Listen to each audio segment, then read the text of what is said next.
Is everyone able to see my screen? Yes.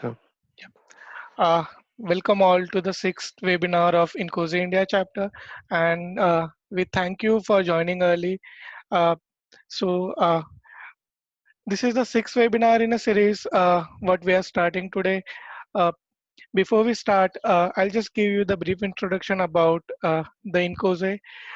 Incose is a professional organization where 18,000 plus members and there are 53 technical groups currently working. 74 chapters are spread across 35 plus countries and they are still increasing. There are 3,701 certified professionals with 120 plus CAB organizations which are affiliated to the INCOSE. Uh, Regarding INCOSE India, we have chartered as India's South chapter in the INCOSE, and we have done it in 2010. There are over 160 individual members and over 180 CAB associated members. Uh, as we know, we have 61 ACPs, out of which two are ECEPs, 17 ACEPs, and 42 CCEPs. These are the certification levels. Then we have total three functional working groups uh, which are run by India South chapter. Those are architecture, MBAC, and PHM. So you may feel free to join these groups and share your thoughts and get learnings. About the awards what India South chapter has received are silver awards. We consistently received 2015 to 2018. We received Silver Circle Award, and 2019 we first time received Golden Circle Award. Uh, this month, especially, we got appreciation for the most improved performance in a year, and this way we are progressing good. Uh, as I mentioned earlier, we have started in 2010, and this is the 10th year celebration of what India chapter is celebrating. So we have lot many things lined up for this particular occasion, and you'll be get update accordingly. uh, so coming back to today's webinar, uh, give me a second, I'll just, yeah. Coming back to today's webinar. So today's webinar is regarding developing safety critical systems, and these are the mantras what Yoga is sharing with us. Uh, Regarding a brief introduction regarding Mr. Yoga. So he is a treasurer in Incose India chapter and worked as a principal system engineer at Honeywell. He has done his BE in electronics and communication from Mangalore University and done post graduation in missile guidance and controls from Pune University. He has PhD certifications of safety critical control systems from model based techniques from IIT Bombay, and he has been working in fields of control system design and implementation and simulation and of aerospace system. He is working in validation and verification for aircrafts and missiles for almost 32 years. Uh, he has also done several publications of formal methods, randomized set testing, and orthogonal array testing and controls. Uh, so this is some brief introduction about our today's speaker. I would request him to start the presentation. Thank you. I'll share my screen and we can start. Let me know if you're seeing my screen. Yes. Okay. So the topic today is developing safety critical systems, and this is this is a topic which I have been closely associated with my experience with the Indian LCA program. So earlier I was into the missile systems. There was not much of a safety there as such because the flight durations were short and you're trying to destroy something. But when I came to the Indian LCA program, you have a pilot there, he has a family, and we need to take him up, but then we need to bring him back safely. That is more important.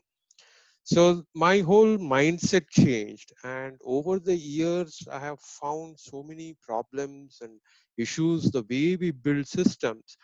So I thought, okay, let me come up with my experiences, and I've tried to collate all those to give you a very top level view of what I consider is a right way, perhaps, to build safety critical systems. This is a disclaimer. I'll leave it here for some time so that it gets recorded.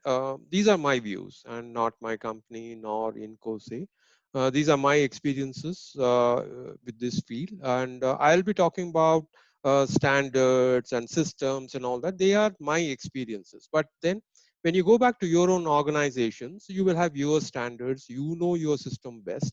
So you please apply these techniques in yours and experiment and see if it is good for you, and then you adopt it. That is what I would suggest. Okay.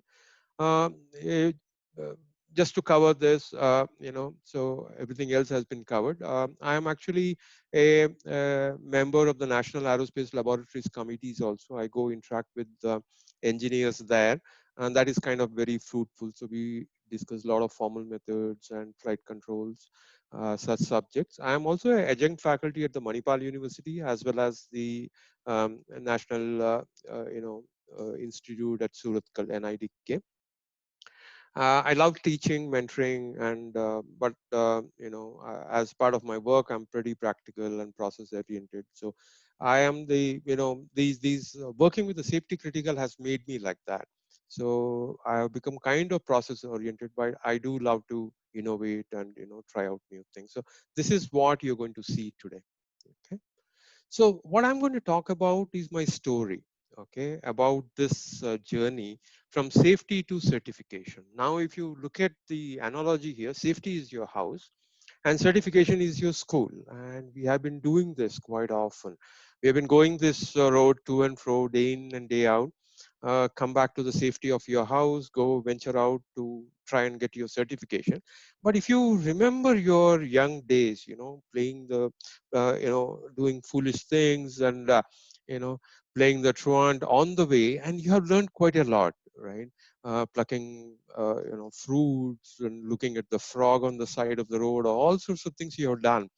I think we need to do the same thing when we go across our journey from a safety, the V models top left corner, to the certification, the V models the right corner.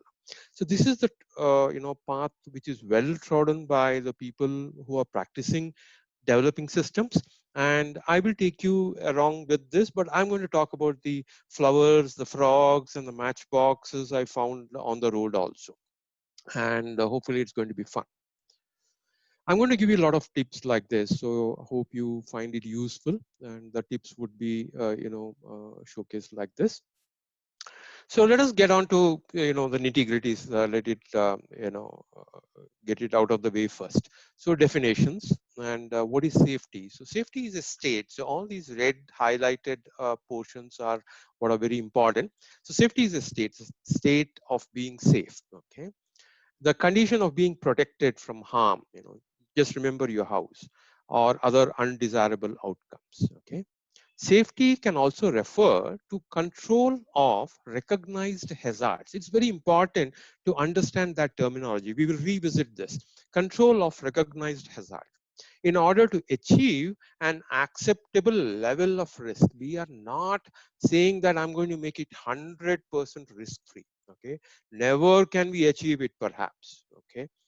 But we can develop an acceptable level of risk, and that is all about safety. Now, what is certification? Look at it, your school and colleges. Okay, this is an action or a process of providing someone or something with an official document. That is a certificate that you get saying that you have finished your 10th, your 12th, your engineering. So this has to be done, and there will be a lot of stamping and all that, and you need to show it to the next level. So every time you go, you have to show it. Similarly, certification in safety critical. So there will be an agency which monitors all this. So in aerospace, which I'm very comfortable with, we have the FAA that monitors your aircraft. So we need to be able to give them a certificate.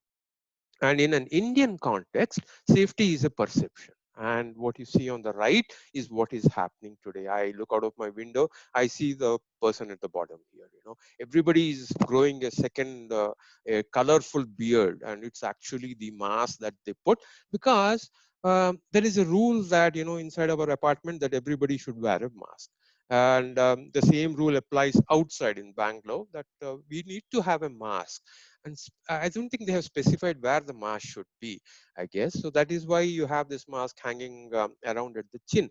So this is the perception that we have. Never ever do this if you are building a safety critical. Don't do it for the sake of doing it. Okay. Now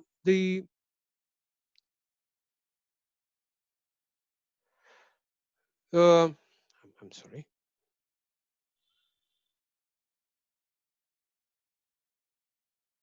What's happened? Okay. So there are basically two realms that you need to satisfy here. One is the engineering realm, which we are pretty familiar with. One is the law. Okay, you need to have the certificate from law. Tomorrow something bad happens, you are not going to be talking with engineers. You're going to be talking about their lawyers. And the lawyers make a lot of money in these processes, that something bad has happened, and they're going to look at all your documentation to ensure, and find loopholes where you have not done your job properly.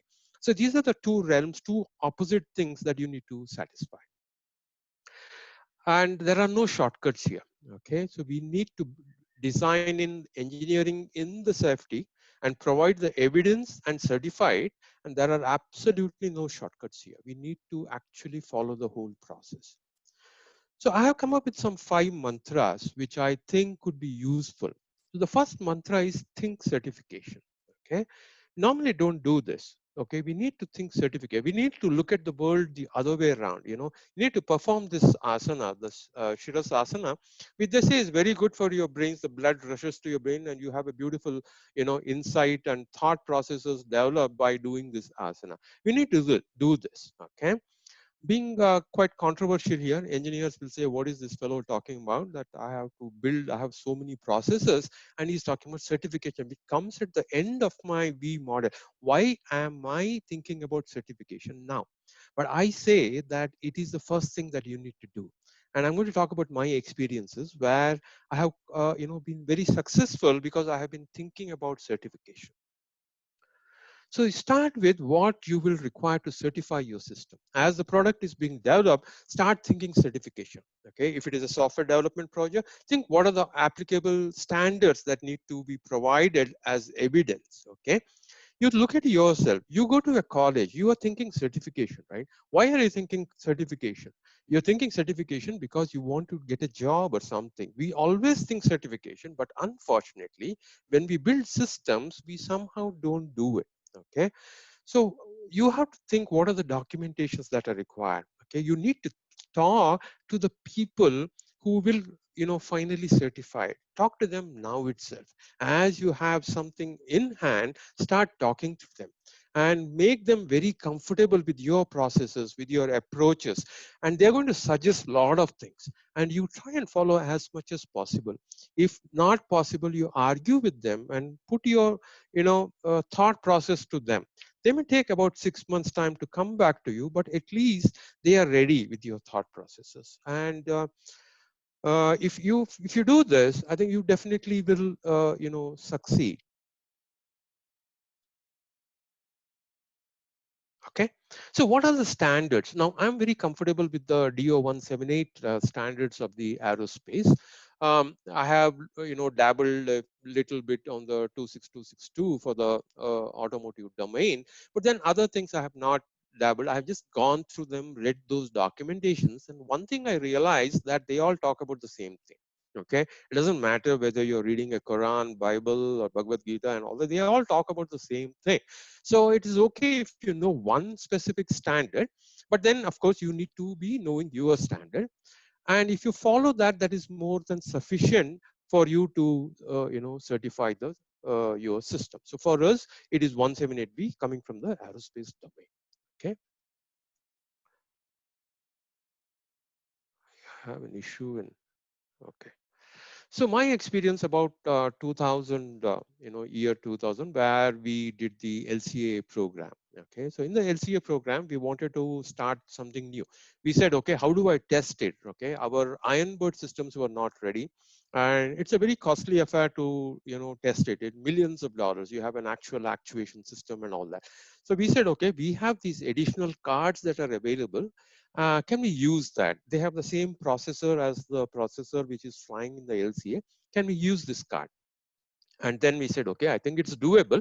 So we set up that, and I'm talking about the year 2000. So that is a deck wax system. I don't know, half of you may not even know about that system. Okay, so that is a system that we used to connect up our uh, the computers and our the cards, which is our onboard computer equivalent, and we tested our whole flight code on that. Okay, so the first thing that we did is, once we had this approach ready, we went to CEMILAC. Now, CEMILAC is the Indian, defense authority that certifies the all the defense aircraft or any component that goes into the defense manufacturing or usage by the Indian services. So CEMILAC is the authority. So we started interacting with the CEMILAC engineers, okay? And we talked to them, we showed them our setups, you showed them our results. We said, so these are the kind of errors we can find, okay? And they were very happy. And I think it is still used in the LCA program. So we call it the non-real-time testing, or NRT, and it is still used. We started automating the system. You're going to see this in red everywhere in all my presentation. Automate the test system. I have been doing it from day one, from the time I joined the service. I've been always trying to automate the testing. And I find that that is the right way to do things. And we really found a lot of bugs. Okay. In 2012, we used a very similar setup on the Boeing 747 program, same onboard card, and not the deck system. We had just an ordinary PC. But again, we talked to the FADER. Okay, we actually, I had a training session with him together. So we split our training and we trained our engineers on the how we are going to test the control system. And some of these learnings are available outside. I'm going to come to that, where I have a 400 odd slide in the open domain, which talks about how do you test a flight control system. Okay, we came up with a software to automatically review our test cases. Okay, now this we showed it to Boeing, and Boeing reps, they came to India, they saw this, and they were so happy with the results, with all the automation. And he says, enough, I have seen enough, let's go for lunch. And that was a beautiful remark, which I always treasure it with me. And 747 is flying, without any problems. So this is something we could do, and a lot of automation was done there. Okay, 2018, fairly recently. Okay, we have a new product outside, and this had a DO178C process with a DO331 because we used model based. So the first document that we released was the modeling guidelines document. Okay, so we had this document up and running, and this was ratified by the by our certification people. And this was the very first document that came out. We didn't have the control system ready. We didn't have the test setup ready. Nothing was there. But the modeling guidelines document is ready. The modeling checklist is always ready. Okay. We had the whole process in place. Okay. This is how we are going to do it. And I will tell you, in the 2 years that we worked on this project, it didn't change. Everything was the same. Nothing changed. Okay. So it really helps. And most of the things are my lessons learned from my LCA days. Okay, so we provided a lot of test features in our development. Just because we were thinking certification, they asked, okay, how are you going to test this? Okay, so then we talked to the VNV people. Everything is on the right side. VNV, everything comes on the right side. But we were talking to them, and then we said, during our design, we're going to provide you with ways to test it. And during our design, we're going to help you generate test cases. Okay, we're going to discuss how to do model coverage. We're going to discuss how do you do code coverage. Okay, we did all this. We did model coverage using Excel files. We did code coverage. Okay, and everything was absolutely perfectly matching, and absolutely no issues with the PI. Okay, so this really helps. You go to your certification folks, talk to them, and you will achieve the best results that are possible in certifying a safety critical system. Okay. Um, Working with the certification brings in a new outlook to your safety process. Never ever do the process for the sake of doing the process. Okay, this is my sincere advice to you. Don't do it for the just sake of doing this. Don't repeat my mantras. Okay, do the mantras, but do the exercises also, right? The breathing exercises and all that. You're going to achieve God very fast. Okay, just don't rattle off these mantras. Okay. So I'll come to my second mantra, which is that you need to design in your safety at the very beginning. Okay. I'll come back to the left side, left topmost side. Okay. In the definition, I said that control of a recognized hazard is safety. Okay. So this term is very important. So we need to know what are hazards and we need to know how to control them. Okay. Systems are going to fail. There is no doubt about it. Okay. Every system will have some failure mode, or you can see those examples. Okay, you can't just, but you can't just brush it off, say, just say that, hey, it happens. We can't do that. We need to wear the mask. You can't say that, I don't want to wear a mask. It happens. You fall sick, you get corona, but you need to be aware of these things. Okay, but then you need to be very careful also, because sometimes it is too costly. Okay, so some of these examples are, safety failures, I would say, system failures, software failures, where people have died. Okay, you see today's, it's scary to look at 500,000 people who have died. Okay, I'm talking about a small family here. I'm talking about 23 people here, 8 people there. You think they are very small numbers, but then they were associated with a very small system, a very small system indeed, a car, a train, an aeroplane. Okay, so, but these have been failures and they are very costly failures. So you cannot ignore safety when you have such failures. Okay. So what do we do? So we do have the standards which talk about safety assessment. Okay. So if you look at our processes, the aerospace processes, you have the AARP 4761, which talks about a safety assessment process. Okay. And this has to be done very much in advance, much before you start developing your system to that extent. Okay. And the AARP 4761 drives down to AARP 4754, which again drives down to our two beautiful standards, the software standard and the hardware standard, DO254 and the DO178B. So this is how all the standards are linked. Okay. But then you have some feedback also. Okay. Everywhere there is a feedback that happens. Okay. There is a feedback here, which talks about system design information. Where does it come from? It comes from here. It's a two-way operation. It's never a one-way operation. Okay. So you need to come top down, and then once you come to the bottommost level, you go up again. You need to be doing these things. Okay.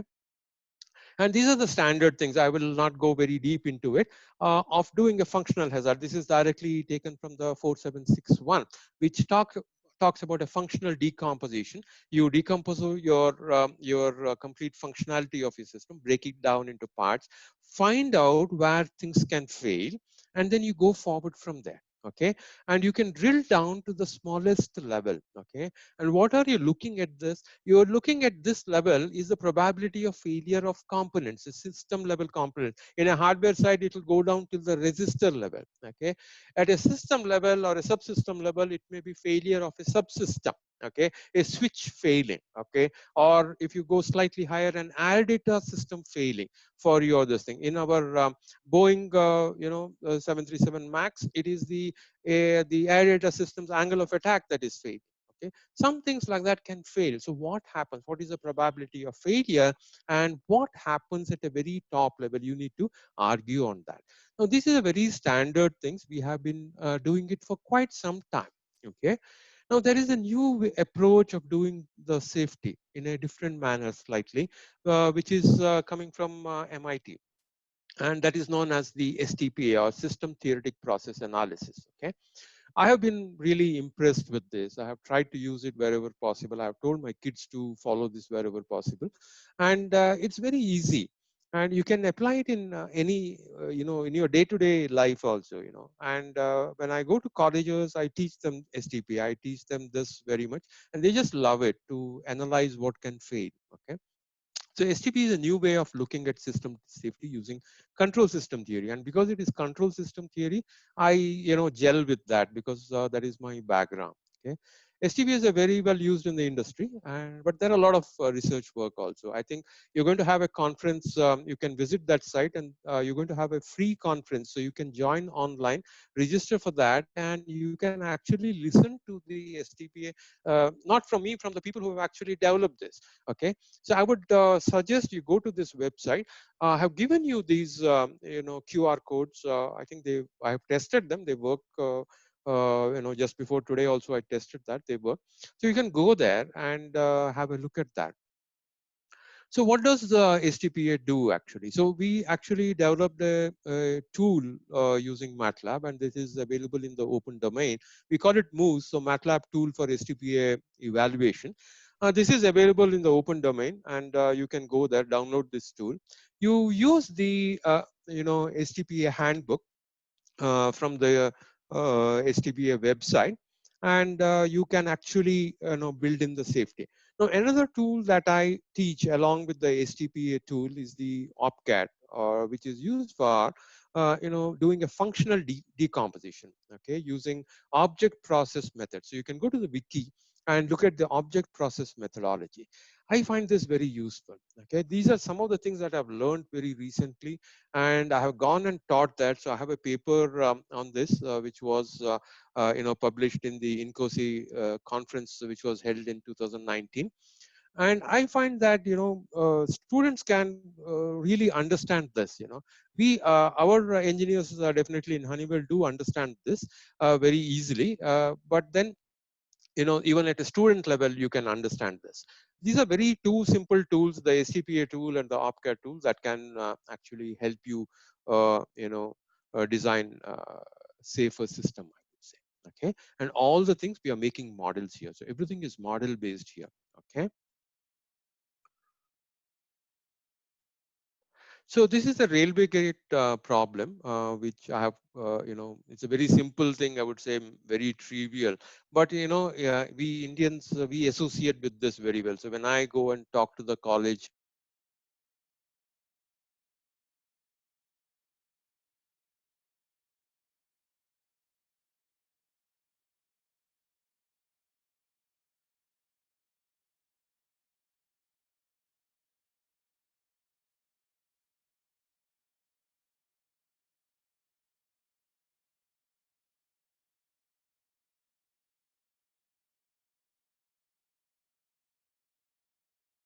a railway crossing gate where you know there are two functionalities. One is preventing and one is allowing. It prevents the people from crossing the tracks when the train is there, and it allows the people to cross the track when the train has gone.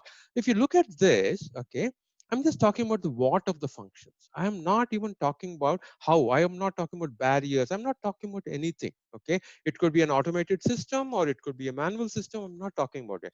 I have done a functional decomposition. Okay, having done the functional decomposition, you can do the STPA analysis on this functional decomposition. Okay, and you follow this handbook. It basically talks about that there is a control system which is trying to control something. In our case, the railway gate as a control system. I'm trying to control the gates. Okay, and in the process, a hazard happens. The hazard is that people can, cross the tracks when the train is there. Okay, so that is the hazard that can happen. Okay, so we need to be able to control this, and STPA helps you do these things. Okay, safety needs to be designed in. Okay, you need to start this process the moment you have an idea of your functional decomposition. Start very, very early. Try out new techniques. Okay, but then don't give up your time tested methods. Okay, don't do something new. Do the, try something new, but then whatever you are doing, whatever people are comfortable with, do that also. Okay, that is very important. The third mantra today is to get your requirements right. Okay, now this is a beautiful view graph that I just love. You look at the biggest three bubbles of, so you have the cost of fixing, you have the type of error or the bugs, and then the effort. Okay, so if you see here, the bugs are what are found at the different locations of testing. And where do you find the bugs are here? The biggest three things. So we find a lot of bugs in the integration, little less in the acceptance, and then of course when we start deploying it during the operations. So we find bugs, and what sort of bugs we find? We find these three bugs here. Starting with the requirement tag, 70% of the errors we find are from the requirement side. And where do we find them? We find them here. And what is the cost? The cost is, exorbitant when we try to fix bugs at the found during the final stages. Okay, so nearly 70% of the errors are in requirements, and they are always caught during testing. So we need to avoid this. So we need to have our requirements. Okay, we are engineers, right? So we try to start designing our systems. Okay, given something, we straight away code. We don't even nowadays, at least in our days, I go back quite a long way back. Okay, so we used to write everything on a piece of paper, and we used to do assembly language. Okay, so our training is kind of different, so we can't make a mistake like this. Today you have everything on your window screen, so you start typing code directly. That is not the thing to do. Okay, you need to get your requirements right. And when I say the requirements right, you need to do the what's, not the hows. Okay, everywhere you need to know what is the intent. Okay, concentrate on what is the intent of the system that you're making. Okay, and I have seen, a lot of requirements. I have seen requirements that are huge, for a one specific functionality, and you get lost in that. Or then I have seen requirements which are too short to actually mean anything. Okay, and I have seen really vague requirements, and I have seen them in qualified software. Okay, so what are we trying to do? We need to be able to address these requirements. We have still not mastered the technique of writing good requirements. So this is something we need to always concentrate. Okay, why do we do this? Because we are not taught at any college level or anywhere how to write requirements. You see any industry, the senior people write the requirements. Okay, but then they may write requirements on a legacy system on which they don't have more information. Okay, person who has done the system is left the company and gone. Okay, so these are the situations that we have. So what is the intent is kind of lost. So we need to have requirements which are actionable. We need to have requirements which are complete, they are testable, and they should have only one interpretation. Okay, and English, I beg your pardon, is a foreign language as far as we are concerned, especially in the Indian context. It's not the language. We do speak English, but we speak it in our own way. Okay, we have so many dialects in India. We speak English in our own way. We put punctuation marks at which are more natural to our Indian way of talking. Okay, and because of that, the whole meaning changes in our English. Okay, so Incosi has this beautiful document, a guide to writing requirements, and you can get this copy from the Incosi website. This is something you need to have if you are writing good requirements. Okay, so the website is available here. You can go there and download this. Okay, I have enjoyed writing requirements using the years approach. Okay, and this again I have been teaching in colleges, and I find that just by having the rigor or having that due diligence of writing your requirements in a manner as defined in the years notation makes you think about, okay, why am I writing the requirement like this, or what is happening? Okay, we start thinking in those I would say paths, okay, or ways of how my system behavior would be. And because of that, our system will definitely, I have seen that. And using just years, we find that our requirements are very good. We use this in Honeywell. We really argue on these days, because when we start writing requirements in a years notation, okay, we really understand how our system behavior is. Okay, so this is something very important. You need to look at these years requirement and articulate. So years requirement would sound something. There are very few, what we call the language syntaxes. Okay, so you have an event driven where it is driven by a when. You have a state driven where you have the while. Okay, wherever I see while, I know that there is a connotation of a state there. So while bank system is processing, ATM is the system. Okay, it is a system name. Shall have a system response. So shall have a processing. Okay, so it should say please wait. So you articulate your system development using these notations and really helps. Okay, write good requirements, make sure they are complete and actionable. Okay, and there are of course tools available today which can help you do the validation. Okay, this was the only mantra I had long back. Mathematize the left and automate the right. So left side of the V model, you mathematize it. Right side of the V model, you automate it. And I find that writing automation, using your brains to write an automation script is much enjoyable than writing the tedious test case done manually. Okay, so this is something you need to do, and this is something I have really learned. Okay, use your formal methods wherever possible. If you start your design, use formal methods, use these mathematical techniques to come up and make sure that your design is as per your requirements. So get your requirements right, make your design, but use formal methods to validate your design. Make sure that it follows the requirement very closely, and that this sort of an iteration helps you come up with very good systems. Okay, so formal methods are mathematical techniques. For the aerospace domain, you can look at the DO333 for that. I have used formal methods starting from the Saros Aircraft Indian program. And we didn't use the tools then, we did brute force, but we put in a lot of assertions. So we had a set of requirements. We put in the truth about our requirements as as an assertion. There were hardly few of them, about 10 or 15 of them. And then we tested the complete mode transition using, a brute force search, and it came up with errors. Okay, and we rectified that, and we have a beautiful system. Very recently in the current project, I have used formal methods. I have two iterations, and I have found errors in my own design, and it has proved to me that I am human. It has proved me valid that I am human. I'm really happy about it, that it has proved that I can make mistakes. Okay, so this is something we need to be aware of. Now, how do we test the system? Okay, so there are beautiful slides here, 460 slides, which are available in this website. This has all my knowledge base of testing control system. You can have a look at that. Okay, if you want to know more about formal methods, you can visit this website. You can search formal methods just enough. It will come up with this. Okay. And this just gives you a layman's view of the common man's view of what is a formal methods. Okay. Something that I used to teach. Okay.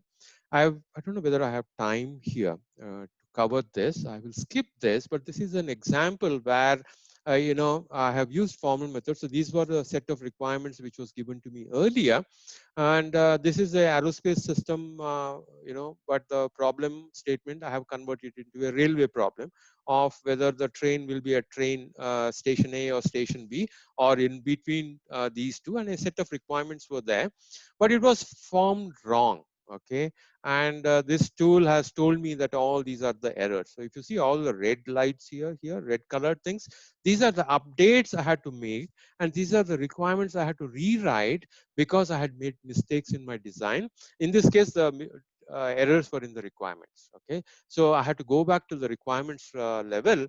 The design was correct; it was following the requirements, but the whole thing was wrong. Okay, so formal methods help me, do this. Okay, now I'm coming to the. I've told you all the good things in life. Okay, now what I'm saying, I'm reverting back to the age old thing of testing. But you cannot get away from testing. Okay, the testing is a must. Okay, but what you can start doing is start thinking about automating your test. Okay, and they need to be requirement based. So a lot of tools are available today that can help you do that. Okay, during the LCA time, we had global arrays. So I tapped out all the internal variables because I wanted observation inside my code. And I tell you, just by doing a global array, I had a 200 element array where I picked up the important points from inside my code. I brought it outside. Okay, I spoiled the code, definitely. Okay, but then I had two codes running. One was the good code, which I had not spoiled, and one was the bad code that I had spoiled. But then both outputs were matching. So I knew that my modifications were not affecting. Okay, so that is the way to do it. I did the same thing very recently. Okay, maybe just 6 months back, I used something very similar, and this really helps. Okay, and if you can tap out the internals, you can do a debug very easily. Okay, so today's engineers can help you. You know, you guys are really brainy. Okay, and young engineers today can come up with new ways of doing these things. I don't even comprehend some of these things, but they make the work easy for me. And I just say that I want this, and they give it to me within half an hour. So I'm really happy with them.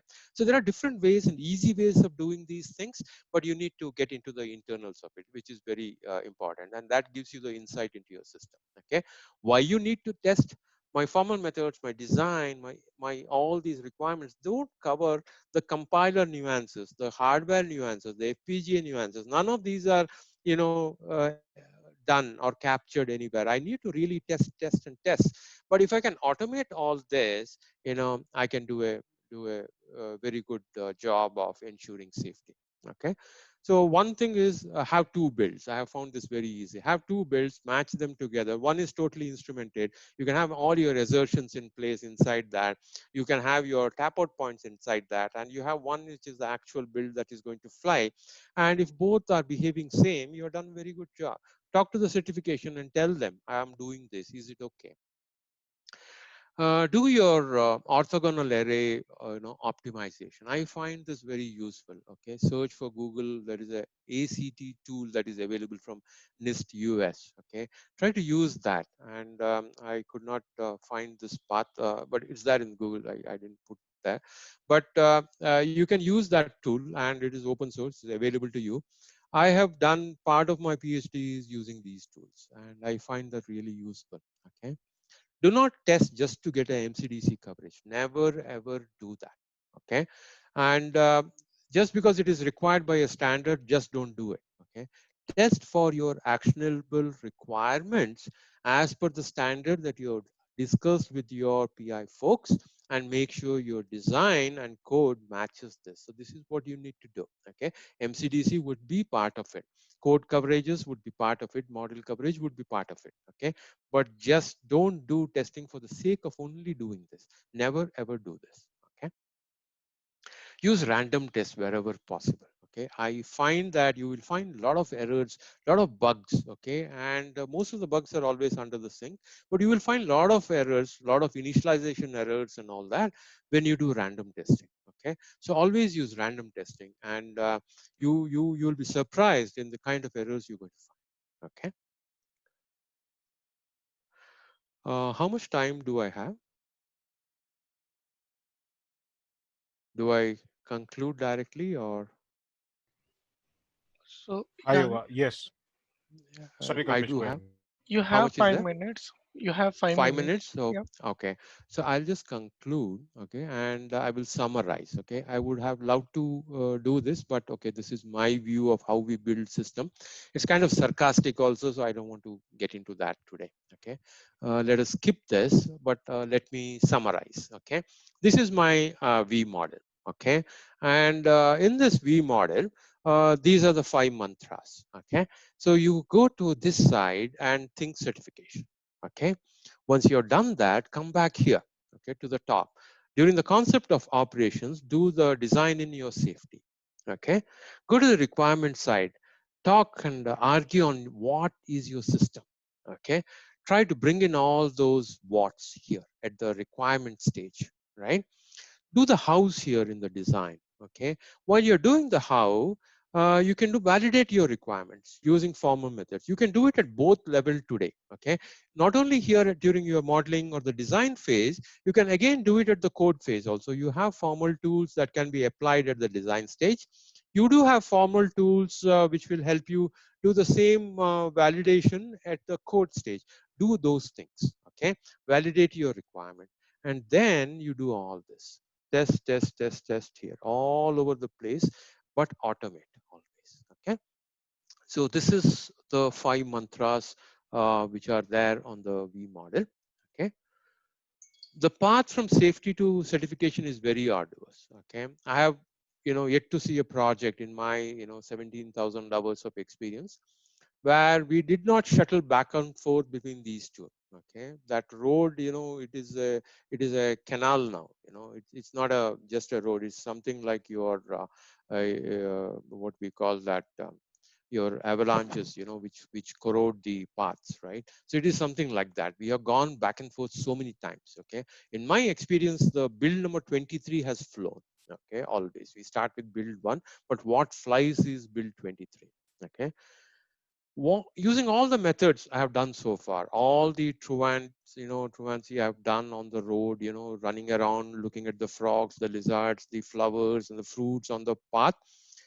I have not yet, reached my certification late. Okay, I have been in class. I've been the first bencher. I've been on time. I got my certificates. I have never had any issues. You can also try it. It's quite fun. Okay, I would like you to try these things. Okay, the learnings have been immense. Okay, and this is something that I have always benefited, and I have a feeling the project has definitely benefited from all these lessons learned. Okay, and the final word, this is in one of our airlines. Okay, we do have this beautiful Om here. Okay, so finally, as we Indians do it, right? So we have this Om. So, a lot of jokes around it, right? So what safety and all that, German cars, they talk about safety and all that. I have this beautiful Om sitting there, and the puja that you do every day during Ayudha Puja. We are pretty safe. Okay, so safety is a perception. Okay, and with that, I will just say be safe, and I will take questions. Thanks, Yuga, uh, for the presentation and sharing your thoughts. Definitely, those mantras are very useful. So we have a few questions, and I'm sure others are preparing their questions and thinking to ask you about it. Uh, so we have first question from Raj.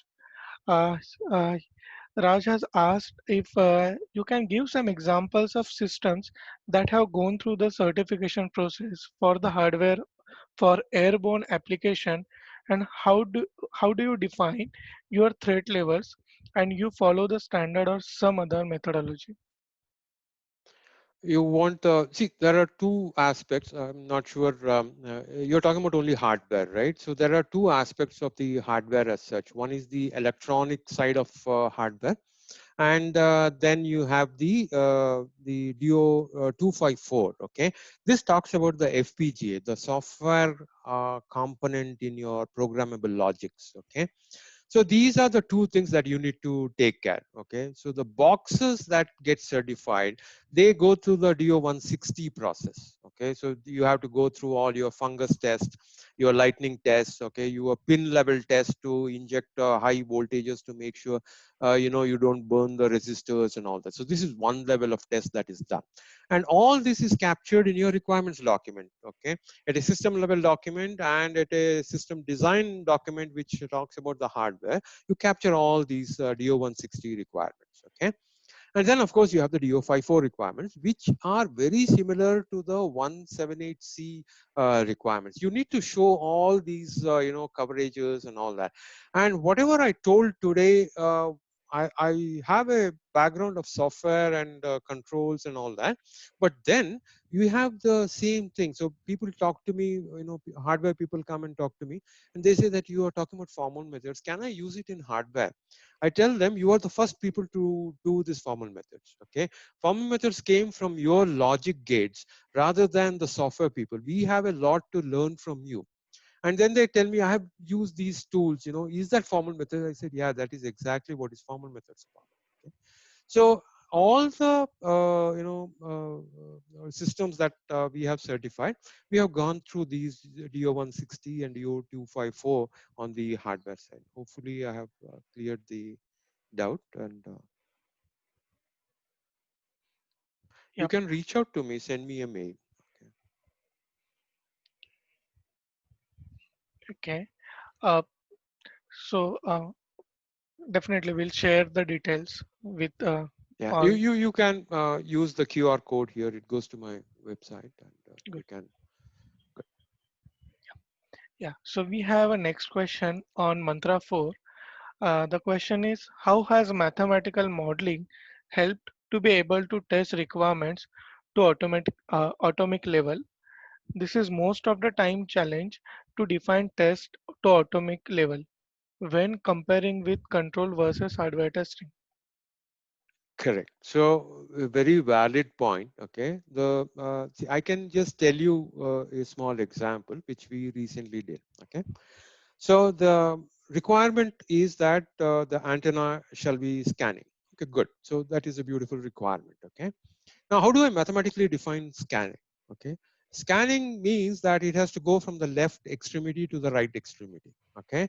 And it should do that within a certain time. Beautiful, right? So that is all it requires to be done. Now, that is a assertion for me. Okay. The assertion is within this time, I should go from one edge to the other, so positive side to the negative side. So I can now definitely say that my system has to have a mathematical requirement that within a small time segment, it should cover this. Okay. And now we have a beautiful design which actually enables all these processes. Okay. So we made this assertion, we made our model, which is going to be used for autocode, and we tested it. Okay. And we found an error. Okay. Now we updated the model. Okay. We didn't do the formal analysis. Unfortunate because there was a project pressure and we had to fly it. Okay. So whole night we were sitting here at 12 in the night so that at 11 in the afternoon we could fly the build. Okay, it's a test flight, so nothing bad happens. So we flew it and an error was found. Okay, so it's a beautiful thing. The error was a very small error, zero point 0.2 degrees is the band I'm talking about. And then we tested our logic with the formal methods and it found the same 0.2-degree error. Okay, so this is how powerful formal methods is, and it is a hard lesson for me that I didn't do it before. Okay, I did it after the fact, which is not good. Okay, and this is what happens really in your life. You have project pressures, and just don't have time to do the process properly. Okay, you need to send out something. Luckily, it is a test build, so it is okay. But then we definitely did a formal build later, and we figured out that the same error is there, but now it is proved valid. So I am good, and we used it, during this. So the same assertion can help me generate test cases automatically. Okay, and we have tried that, but then again, because then we have to get into DO 333 and all that, so it's a certification has issues with that still. So what we did was, okay, now I know how the test case looks. So we looked at the requirement and tried to emulate such test cases as automatically generated. And that works again very well. And you do a manual review of that and that works. But then you automate everything. Once you're done, you do the same test case hundreds of times for different things. That works very well. Okay. Mm, there is one question. Uh, uh, so Raj has asked, the biggest challenge is to prepare a requirement document, which many fail. If you have a good requirement document, then chances of other blocks of V design will be easy to address. More Correct. on DO 254. Can you name some for DO 254 which is certified? Somewhat. Can you name some for DO Foam. 254? Yeah, maybe I'll ask I, Raj yeah, if he can if can elaborate. Raj can elaborate, yeah, that'll be nice. Okay, so he was asking, can you name some project for DO 254 which are certified? Oh, there are, every what do you call product that flies with the what we call the FPGA and loop has a DO54 254 certification. Okay, so any box that flies on an aircraft which has an FPGA has a DO54. So Honeywell has. I was in a previous company, Move. We had boxes which was DO54 254 certified. So basically, flight control boxes. All of them are DO254 certified. Okay. Uh, so I have a query. I have one question. Uh, Okay, there is another question. I believe we'll take it first. How much are the certification aspect critical at technology demonstration phase? See, technology demonstration, what happens is that we start building, okay? This is the engineering level people, okay? We'll start building. There is no doubt about it. And it's easy for us, okay? But then you need to make some hard decisions somewhere, okay? So suppose you are at a breadboard level, okay? May not be want to do a certification process, okay? You are still connecting wires and things like that, perfectly fine. You have certain things to be done, but I would prefer that at least some people in your project team start thinking on the same lines as you start getting good results, okay? So you may have 10 options, you are finalized on 3 options which you know is going to give you a good result, and then you are about to start your concept of operations around this, okay? That is the time you need to start thinking, okay, I have a set of requirements here. What are my safety things? I have this, so I'm going to do some model based things. I need to talk to the certification, okay? This is the medical equipment, it needs to have certain certification. This is a gas meter, okay? This is something very very enlightening for me, okay? I was sitting in this innovation room in Honeywell, okay? We are talking about aerospace product, and I have this gentleman who is doing a gas meter sitting in front of me, and he's working on his components, and he has done a 3D model and all that, and beautiful thing. And then he's shouting at his people. He says, so what is wrong? I said. He says, see, we need to follow this particular standard, and it is so rigorous, and our tests are failing, and we have not taken care of this during our initial design, and now we are failing because of this, okay? So that was an eye opener for me, right? So when do we go to the certification people, right?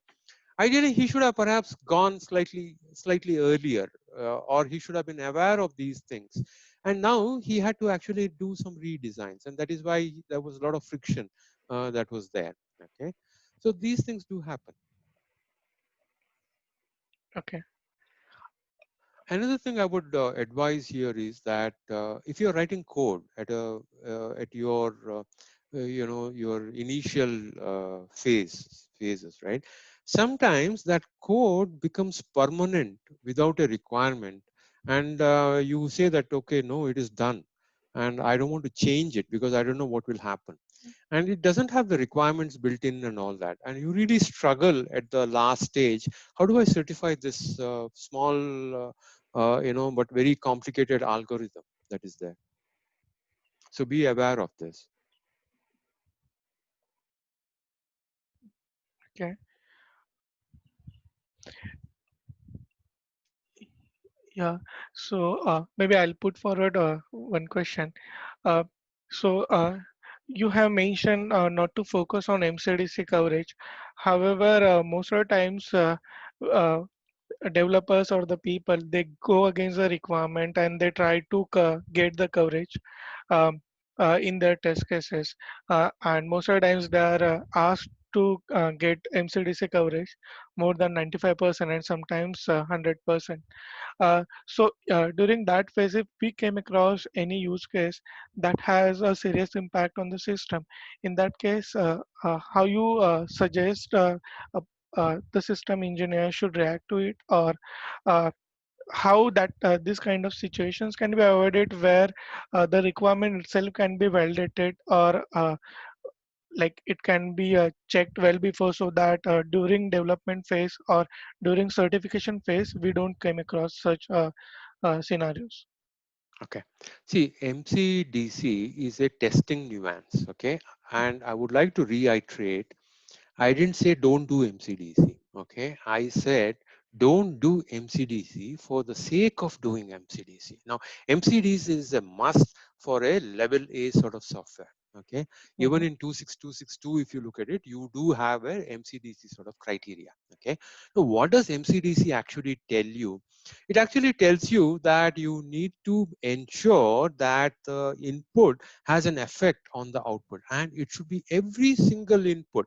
that is going into your logic system should have an effect at the output. Okay, so if you go to the MathWorks website, I have a tool there, and I have, I think, two things there. One is a Simulink model, and one is an Excel file where I have used it to generate test cases. Okay, and how do I ensure that, I had a 20 input model. Okay, now I have to do MCDC for this, and people were struggling. I said, see, what are you trying to do? So you generate one test case where you have made the first input as 1, and rest everything's are zeros and ones. It's a random 20 input thing. Now, if your first input is 1, okay, keep everything else the same, right? All of the 19 the same. Just toggle the first input from 0 to 1 and ensure that the output has toggled. Okay. Now, at a test case generation perspective, this is fantastic. Okay, you would have done all toggles of all your inputs independently and seen the effect. Okay, MCDC is certified and satisfied. But then, what should be my output? Where is the requirement which tells me that the 20 input has a specific output? Where is that requirement? Okay, now 20 inputs are pretty big, right? So if you look at an Excel file of 20 input, it will be pretty huge. Okay. Now 2 raised to 20 combinations you will have to test. Okay. It's kind of stupid to have 20 inputs in a big logic like this. Okay. You have complicated your case so much. But then formal methods and a good set of assertions would perhaps help you find these errors. So what is the truth about my system? So it would have, if you can break it down into these 20 inputs into, say, a certain places where my output is true. I say that if ABC is true, then definitely output should be true. That's all I require. Okay. If 3 out of 20 is true, then output should be true. Okay. It is only one requirement. Inputs are 20.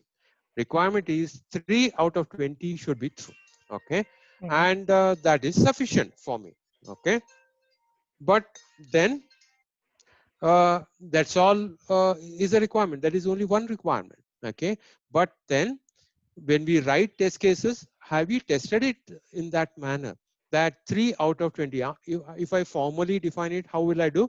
I will say sigma of all 20 inputs converted to integer if greater than 3 or equal to greater than or equal to whatever is the condition, then output shall be true. That is one single assertion.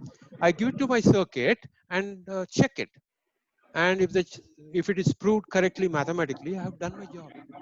That's all it requires to be done. So MCDC is a must, okay, but not for the sake of MCDC. MCDC should be driven from your requirements. It's very important. Yeah, definitely. And thanks for answering that question. Uh, so now we have answered all the questions.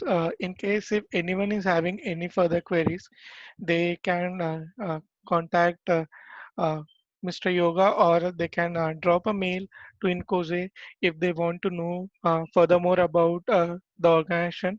Uh, and it was very knowledgeable and informative session. I thank you everyone for joining, and also thank you, Mr. Yoga, for sharing their thoughts and experiences. Thanks. Thank you so much for this opportunity, and it was nice to interact. I think this video will be available online, so people who have not been able to access this, they can access it sometime and go through that. Please reach out to me in case you have doubts. So Sure. thank you so much for being a part of this. Yeah, so we will share this video on YouTube page of Incoze, and everyone can look into it. Thanks everyone. Thank you. Yeah, bye. Have a good day.